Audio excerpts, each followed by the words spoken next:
Le ministre de la Défense de Côte d'Ivoire, Tenebi Rahima Ouattara, a annoncé ce jeudi sur son compte X avoir eu une fructueuse séance de travail avec Michael Langley, le commandant du commandement des États-Unis pour l'Afrique.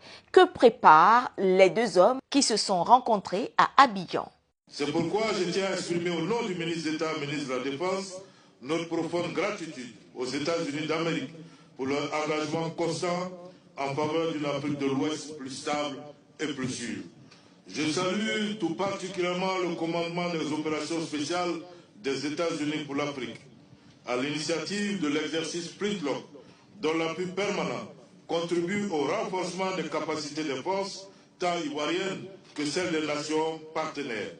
Le ministre Tenebi Ouattara a fait savoir qu'il a parlé avec le commandant d'Africom de la situation sécuritaire sous-régionale. Cette sortie du ministre de la Sécurité de Côte d'Ivoire intervient à un moment où de récents propos de Michael Langley fait polémique sur la toile. Certains y voient une manœuvre de déstabilisation d'Ibrahim Traoré provoquant une avalanche de soutien au président burkinabé à travers l'Afrique.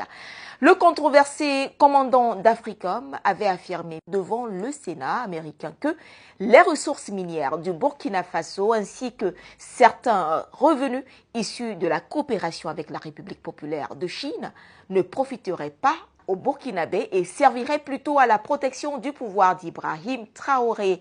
Ces propos sont qualifiés de légers et d'infondés par le gouvernement burkinabé.